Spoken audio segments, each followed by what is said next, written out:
H1N1 ಅಥವಾ ಹಂದಿ ಜ್ವರ ಪ್ರಕರಣಗಳು ಹೆಚ್ಚಾಗುತ್ತಿವೆ. ಆದರೆ ಭಯಪಡಬೇಡಿ, ಎಚ್ಚರಿಕೆಯಿಂದ ಇರಿ. ನಾನು ಡಾಕ್ಟರ್ ಅರುಣ್ ಕುಮಾರ್ ಹರಿದಾಸ್, ಹಿರಿಯ ಹೃದಯ ಶ್ವಾಸಕೋಶ ಮತ್ತು ರಕ್ತನಾಳಗಳ ತಜ್ಞ ಹಾಗೂ ಶಸ್ತ್ರಚಿಕಿತ್ಸಕ.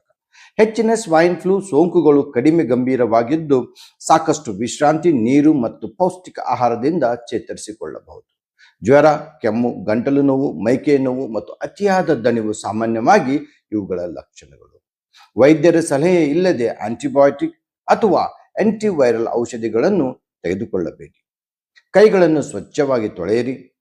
ಮನೆಯಿಂದ ಹೊರಗೆ ಹೋದಾಗ ಅಥವಾ ಜನಸಂದಣಿಯಲ್ಲಿ ಮಾಸ್ಕ್ ಧರಿಸಿ ಮತ್ತು ಅನಾರೋಗ್ಯವಿದ್ದಾಗ ಮನೆಯಲ್ಲೇ ಇರಿ. ಉಸಿರಾಟದ ತೊಂದರೆ, ಎದೆನೋವು, ತುಟಿ ನೀಲಿಯಾಗುವುದು ಅಥವಾ ಈ ಥರ ಗಂಭೀರ ರೋಗ ಲಕ್ಷಣಗಳು ಹೆಚ್ಚಾದರೆ ತಕ್ಷಣ ಹತ್ತಿರದ ಆಸ್ಪತ್ರೆಗೆ ಭೇಟಿ ನೀಡಿ. ಮುನ್ನೆಚ್ಚರಿಕೆ ಮತ್ತು ಸಮಯೋಚಿತ ಚಿಕಿತ್ಸೆ ನಿಮ್ಮನ್ನು ರಕ್ಷಿಸುತ್ತದೆ. ಆರೋಗ್ಯವಾಗಿರಿ, ಸಂತೋಷವಾಗಿರಿ. ಧನ್ಯವಾದಗಳು.